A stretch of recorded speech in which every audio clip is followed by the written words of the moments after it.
Définition. Si petit f est une fonction continue sur un intervalle, c'est-à-dire dont on trace la représentation graphique sans lever le crayon, on dit que grand f est une primitive de petit f si grand f' égale petit f.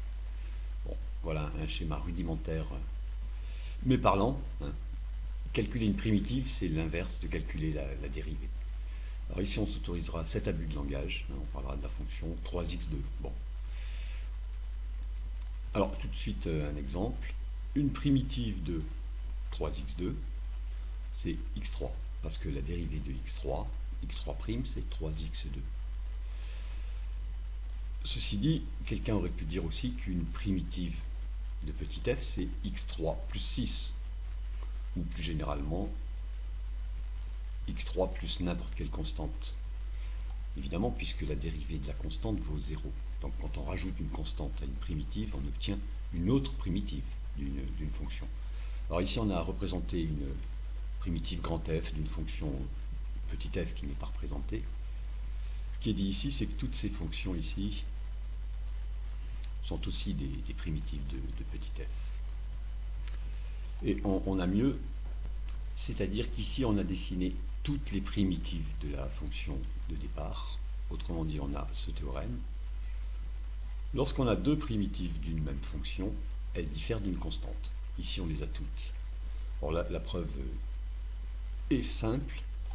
Si grand f' égale grand f1' égale petit f, en faisant tout passer à gauche, j'ai grand f moins grand f1' qui vaut 0 sur l'intervalle grand I.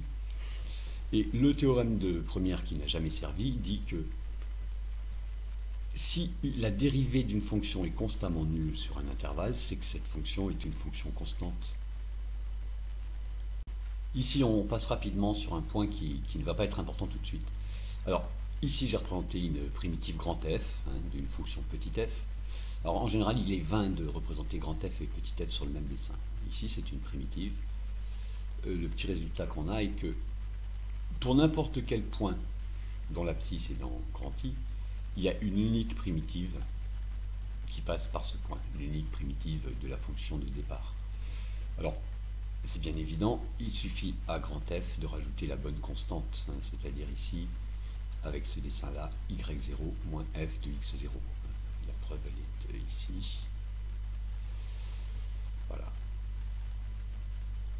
Si grand f est une primitive de petit f, il faut rajouter y0 moins grand f de x0, et vous obtenez bien la primitive qui passe par le point. Bon, on utilisera ça plus tard. Voilà, il y en a bien une seule, quelle que soit la position du point. Le plus important pour l'instant est très simple. Regardons cet exemple. On cherche une primitive de 14x, c'est-à-dire 7 fois 2x, mais une primitive de 2x, c'est x2. Et alors une primitive de 7 fois 2x, ça sera 7 fois x2. C'est-à-dire qu'on a cette petite règle ici, dont la preuve est bien évidente, c'est-à-dire si on dérive k fois grand f, ça fera k fois la dérivée de grand f, dès que k est une constante. Alors on regarde quelques petits exemples d'application. Voici ceci. Voilà, une primitive de 3x2. Bon, c'est bien sûr x3. Et une primitive de 12x2. C'est 4 fois plus. Maintenant, une primitive de 2x, on vient de le dire, c'est x2. Donc une primitive de moins 10x, ça fait moins 5 fois. Ceci, ça fait moins 5x2. Allez, dernier exemple, une primitive de 1 sur x. Ça, on l'a vu largement.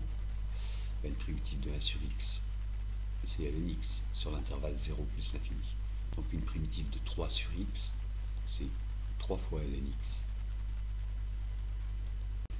Dernier point simple et essentiel.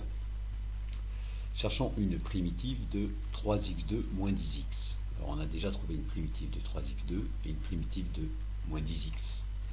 Une primitive de cette somme, ce sera la somme des primitives.